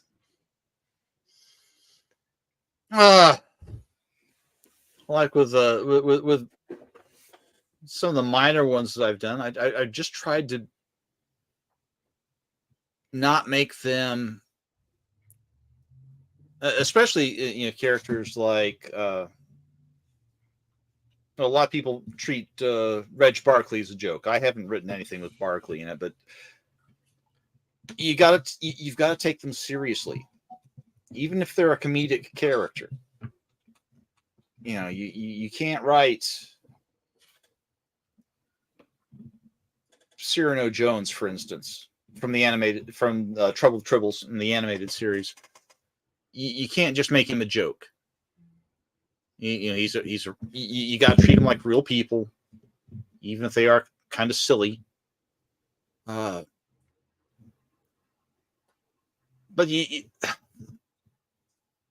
I try to always put myself in that fan's position. It's like, okay, how can I? What are the cool things about this character, even if it's a character I don't necessarily like? And find how in the system to best model, you know, to best come up with how to bring the cool aspects out.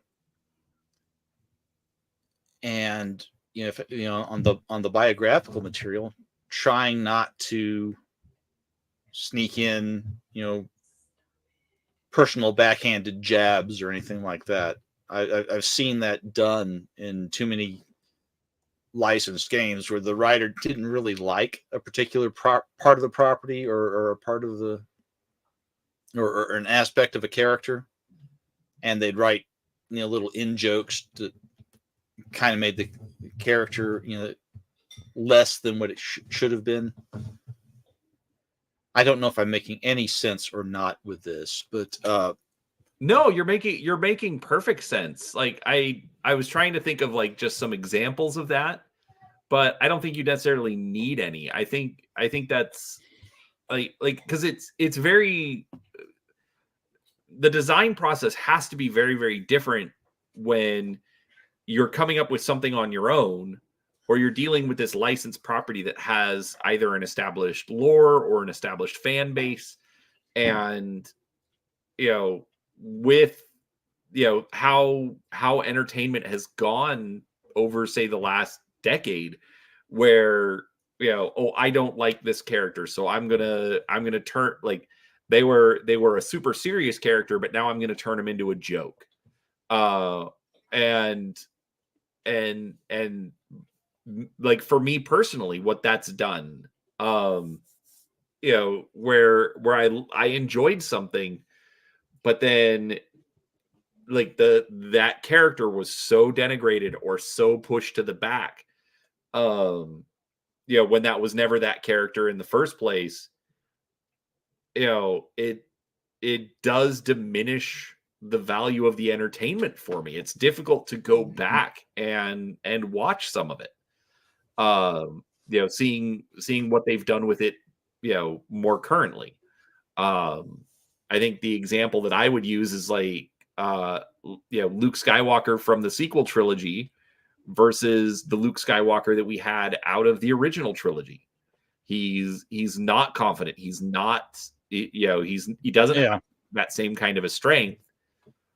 but now that's quote unquote the official story. We can try and tell ourselves, oh no, that doesn't count. But at some level, it does.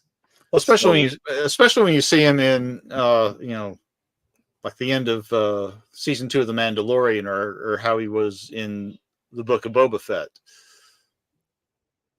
You watch him, you watch Luke turn up. It's like in Mandalorian at the height of his freaking powers. Yeah, and just laying waste left and right, and not even breathing hard. I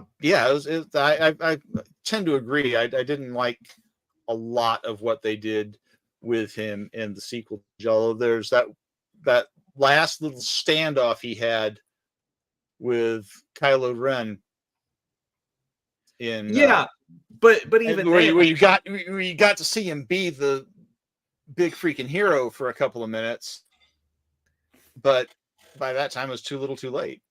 Yeah, they'd spent so much time tearing the character down as opposed to reminding us what made us love the character in the first place.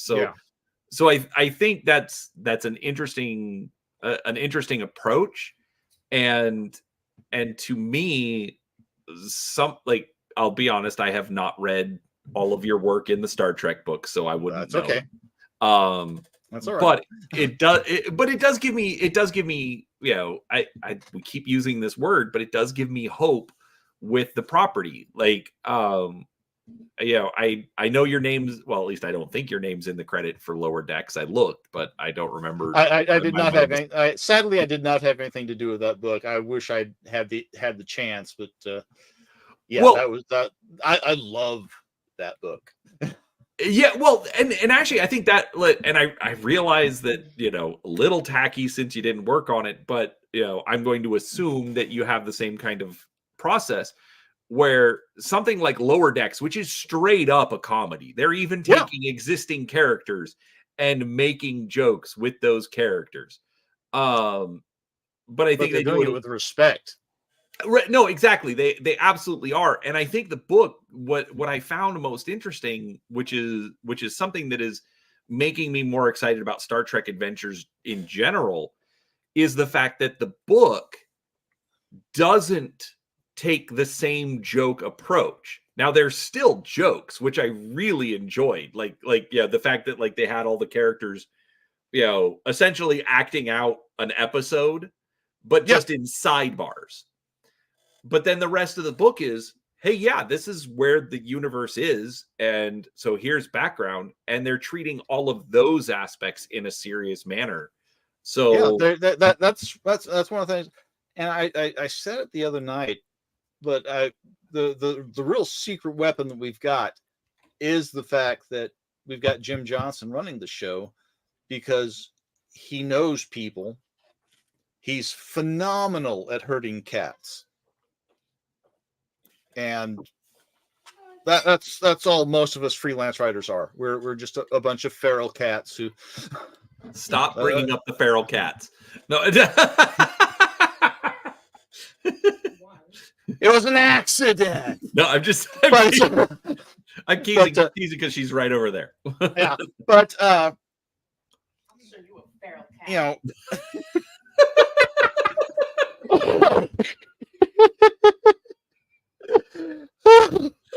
My wife, everybody. But that's one of the things that Jim challenges all of us to do is, make every sentence count. Don't just come in saying, okay, we're going to do this, and we're going to do a bunch of comedy.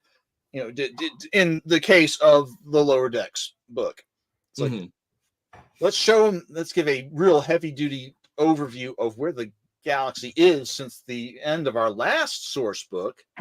I mean, that whole thing is, phenomenally dense lore. And show how you can do this. You can either, do a little more serious and based on the episode Lower Decks from TNG, or you can make it a little sillier and make it the series Lower Decks, or you can find somewhere in between. You don't have to do it in the 24th century. You can do it in TOS. You can do it in Enterprise. Right. Show how that works. I know Bear is no fan of Discovery, but the Discovery campaign guide did a remarkable job of filling in 100 or so years of lore and history. I mean, some of it was made up of whole cloth, but covering from the end of Enterprise to the TOS era, the beginning of Discovery. You get a huge amount of history and politics and what's going on in the galaxy to fill in that empty space that has never really been touched. And that was, that was one of the things that that Jim insisted on. I would love to see what we've got. I don't know right now because we're kind of in a holding pattern until the end of the last season of Discovery. But I'd love to get involved in that campaign guide. Okay. And not just because I've got that captain's log game that I'm doing that is set in that era, but just because I'd like to have a part of that and see what we can fill in the big gap between the 25th and the 32nd centuries. We got a little bit because we know some of the temporal stuff that was going on, but this is me winding my way. I'm winding the path back to. I honest to goodness, I'm trying to where we left off, but that's one of the things that I think a lot of people overlook. I think, well, Bear would probably hate the book, but I might gift him a PDF of it anyway one of these days, just to mess with him and let him read it, because you don't have to like Discovery to get something useful out of the Discovery book. Sure. You don't have to like Lower Decks as a series to get something useful out of the Lower Decks book. And I think, of all the current series, I think Lower Decks is probably my favorite. I have followed very closely by Prodigy, but I think Lower Decks, because it's a clear love letter to the franchise as a whole. Right. They make jokes, but they don't make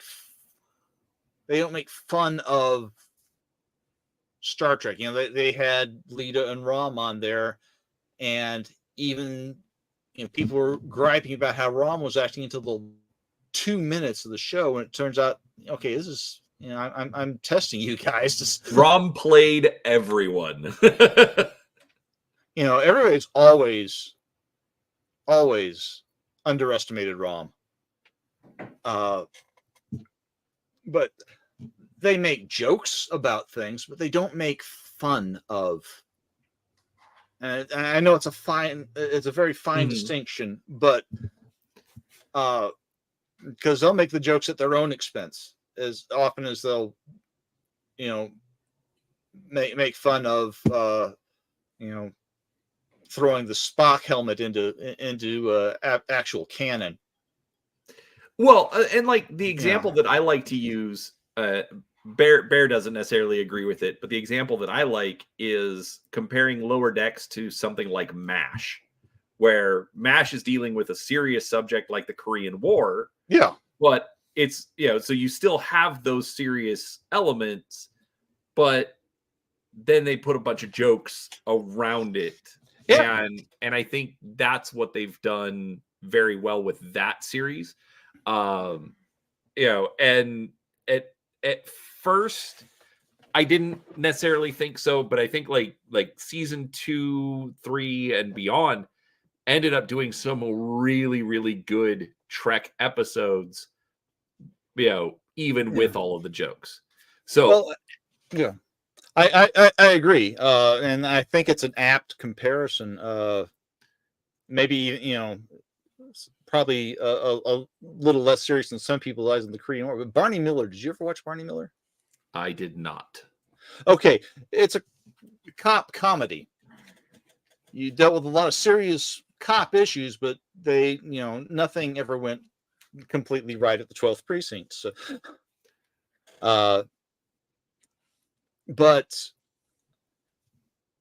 a lot of people who are complaining about Lower Decks, I say, look, just because you're looking at, you're getting a Boimler scream and Mariner's off doing Mariner things.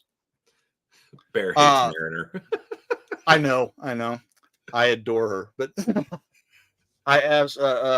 but Oscar, take a look at any of the bridge crew plots, the senior officer stuff that we're avoiding by following the Lower Deckers.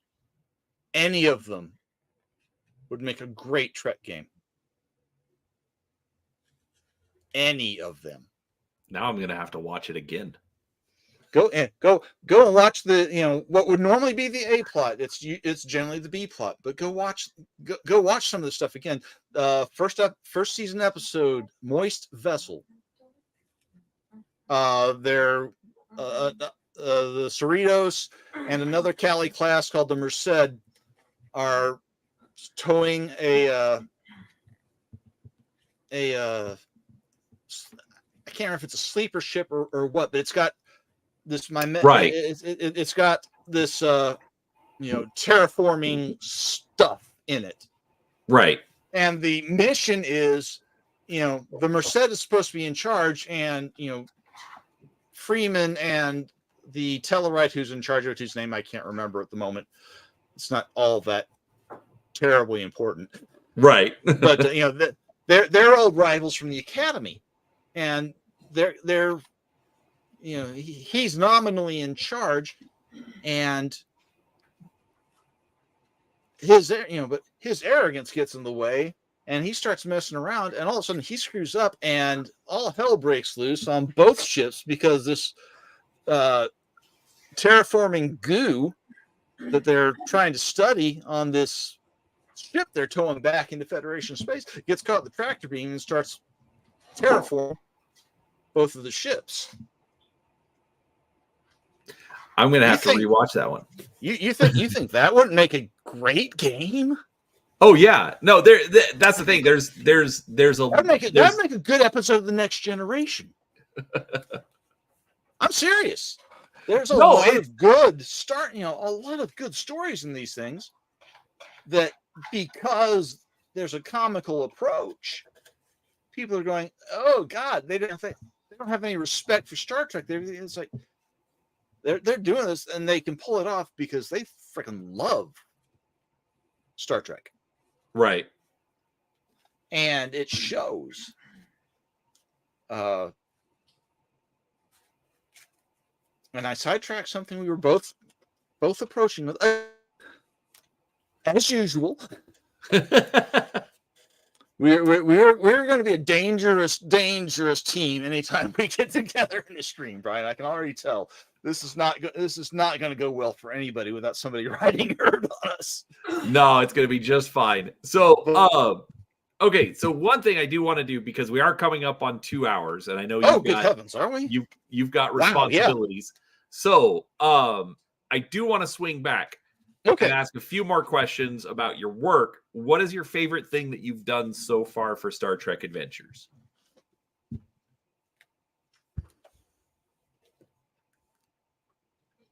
I'm going to swing right back around. The Lower Decks. Oh wait, I didn't work on that one. The Klingon trilogy, the Holy Trinity of Korra, Koloth, and Kang. Okay. I'm real proud of the work I managed to do with that. I'm proud of the stuff that I did on the Picard crew pack. But right now, I think of the stuff that's published, the Klingons, and some of the various supporting Klingon characters that are there. Okay. And then what is okay? I realize you can't necessarily, like talk about anything that's under an NDA. Correct. But even if you have to speak in vague terms, what are you most excited to come out next? If that makes any sense. There are some more supplement type things that are coming out. Crew packs that I got to do a few characters that I've wanted to do for a while. Okay. And it's just me again. He'll probably be back in a second, folks. Maybe. The Star Trek conspiracy has shut down Patrick.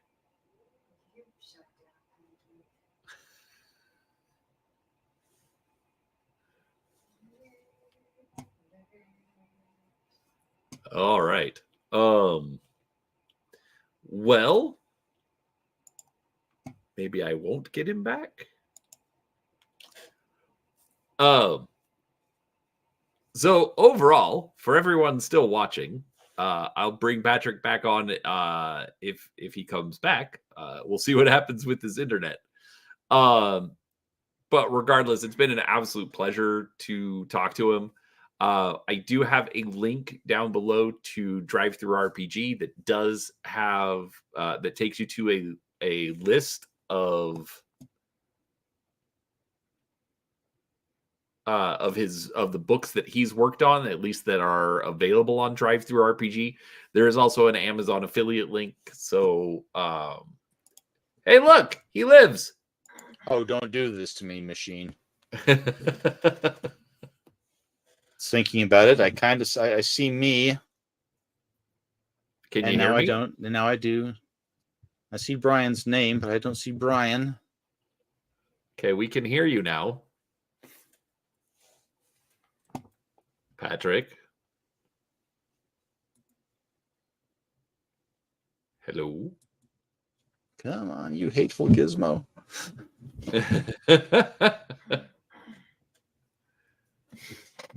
Are you there, Patrick?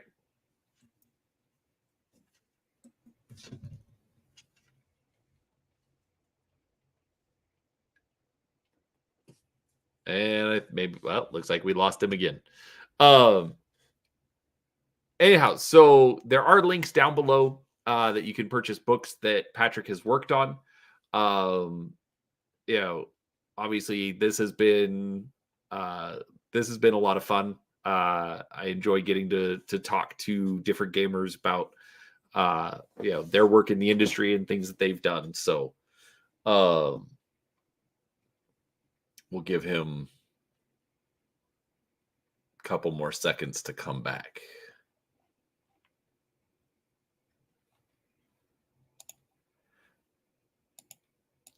But definitely think about it. Think about what kind of games that you're playing. What is it that is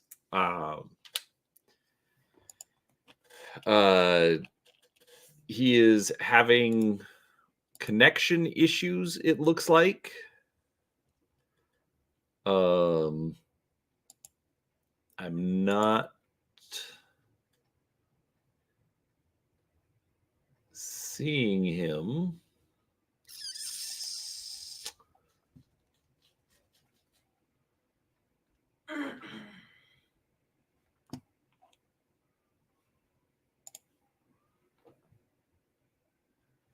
Yeah, I don't.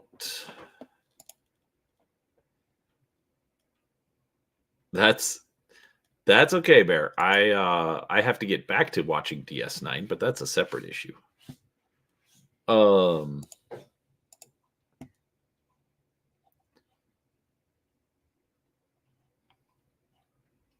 I'd like to end this, letting him get some last words in. So I'm stalling for time.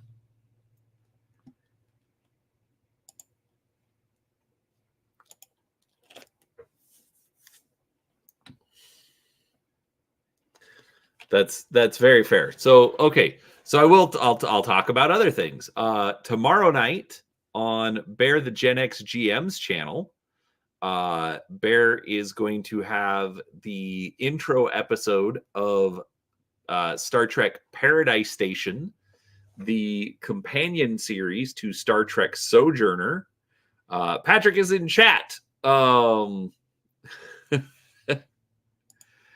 Patrick, say whatever you want. I will highlight it so that you can get a proper goodbye. I've told people I have a link in the description for all of your products on Drive-Thru RPG, so that they can purchase more of those and tell your publishers that they should give you more work. It also gives me a little bit of a cut, not gonna lie. I'll admit that up front. But yeah, overall, it's it has been interesting to talk to Patrick and learn some of his story. Like we were talking a little bit earlier, I think his perspective on having to step away from working on a particular game because of the themes and what it was doing to his mental health, I think is important for all of us. These are games. They are here for us to have fun, to escape, to be with our friends. So while I don't think we should use them as primary therapy, I think they can absolutely have a positive therapeutic effect. But sometimes it does require that we, that we think a little bit about what we are playing and what we are consuming. So I wish I could have Patrick here to say his own proper goodbye. Patrick, we will link up online, and obviously I will be more than happy to have you back at some point. He is he's he gets to chat from his phone. So anyways, folks, other than that, thank you so much for watching. Thank you so much for being here. If you enjoyed it, please do give it a like, subscribe to the channel if you missed it. And other than that, we will talk to you next time. So thanks for watching.